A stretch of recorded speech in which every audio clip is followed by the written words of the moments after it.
Bonjour, dans cette capsule, nous allons explorer ensemble les paramètres d'attribution. Donc, une fois qu'on a créé notre activité il faut le partager en fait avec les élèves. Donc, c'est appelé là, dans formative attribuer.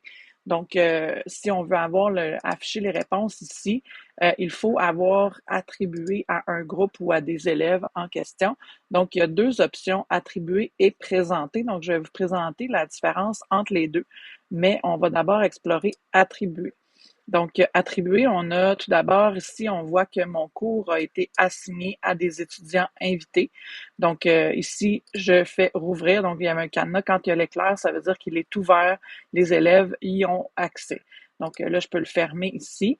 Et avec la petite flèche ici, on peut venir jouer avec les paramètres d'attribution pour chacun des groupes. Donc, on peut y aller avec plusieurs groupes à la fois. Donc, ici, on voit les classes qui sont des classes à moi dans mon formative, mais auxquelles je n'ai pas attribué encore le questionnaire en question.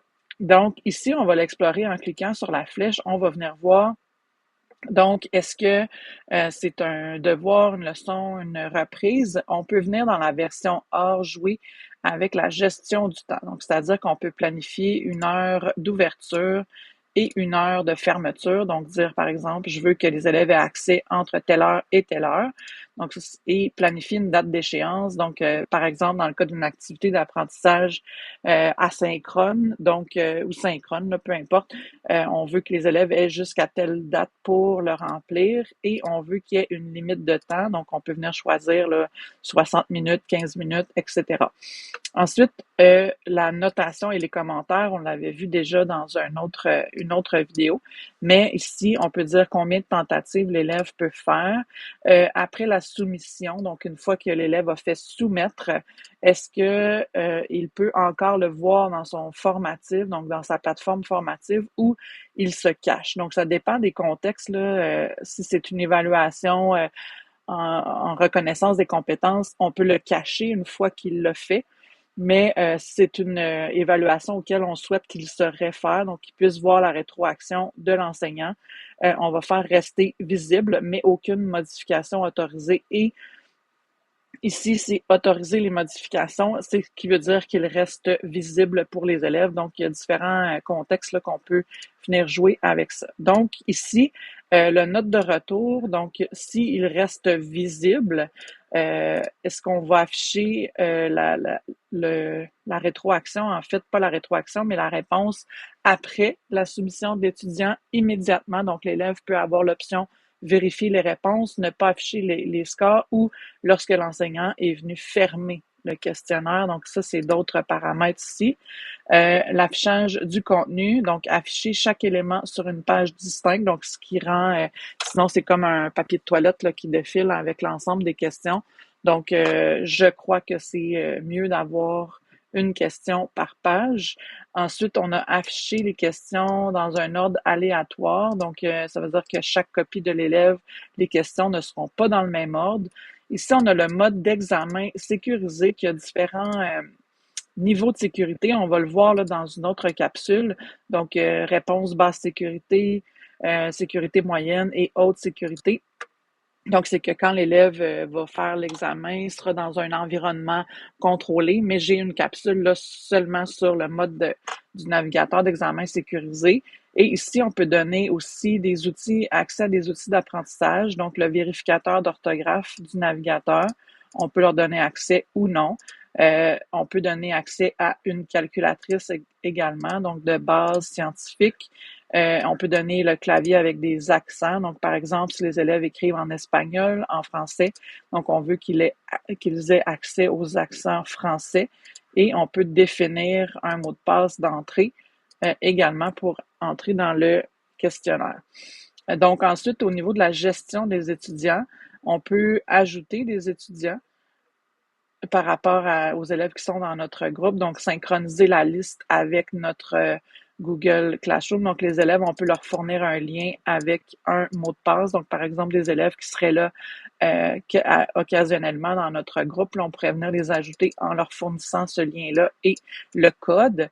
En fait, en copiant seulement le lien, les élèves pourraient s'ajouter dans notre classe.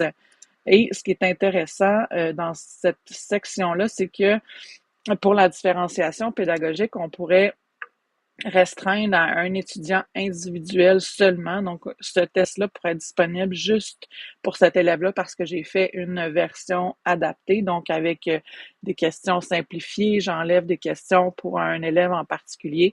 Donc, je pourrais juste faire une copie de mon questionnaire et l'adapter là, pour un ou deux élèves en particulier. Et là, je pourrais l'attribuer à ce moment-là. Donc, ça, c'est intéressant pour la différenciation pédagogique et affecté au groupe d'étudiants. Donc là, j'avais juste un groupe de sélectionnés ici. Et l'hébergement, donc bon, c'est ça, c'était pour mon Google Classroom. Euh, et ensuite, là, j'ai deux options. Donc, attribuer et publier sur Google Classroom, c'est dans le cas d'une activité au service de l'apprentissage. Donc, si je vais l'attribuer et les élèves vont avoir une notification dans leur Classroom comme quoi je leur ai attribué le test. Donc, ils vont pouvoir soit passer par Formative ou encore par Classroom. Donc, ils vont avoir une notification comme quoi il y a quelque chose de publié. Donc, ça, c'est en toute transparence. Et ensuite, on peut l'attribuer à un groupe, mais que les élèves y aient accès seulement quand ils se connectent à Formative. Donc, comme ça, ils n'auront aucune notification, aucune publication sera faite sur Classroom. Donc, ici, c'est vraiment pour voir dans le cas d'une évaluation là, plus standardisée, donc qu'on a des règles à respecter. Donc, j'irai seulement dans Attribuer. Et là, si vous avez mis une date d'ouverture, donc il sera attribué, mais seulement à partir de la date que vous avez fait. Sinon, ben, ça l'envoie une publication sur Classroom et l'élève pourrait ouvrir son Classroom, cliquer et ouvrir le questionnaire. Donc là, ici, on va juste attribuer. Et donc, ici, là, vous voyez que je peux en tout temps fermer, rouvrir. Donc, je pourrais, à la fin de chaque période, fermer et rouvrir le questionnaire. Donc, si je ne mets pas de date d'ouverture et de fermeture, comme enseignant, je peux toujours venir fermer et rouvrir le questionnaire pour les élèves. Et ici, j'ai une adresse qui est là. Donc, pour des étudiants invités, donc comme je parlais, on peut donner accès, par exemple, si on travaille avec une équipe d'enseignants, plutôt qu'utiliser une plateforme comme Google Formulaire, on pourrait utiliser cette plateforme-là. Donc, on n'a pas de classroom avec l'ensemble des enseignants de l'école, mais on pourrait afficher un code QR avec un code et à ce moment-là, les enseignants peuvent se brancher et à ce moment-là, c'est comme des étudiants invités et ils auront à inscrire leur prénom et leur nom là, pour débuter le questionnaire. Donc, ça peut éviter là, qu'on se promène entre différentes plateformes de sondage. Donc, on peut venir ici s'en servir à cet effet.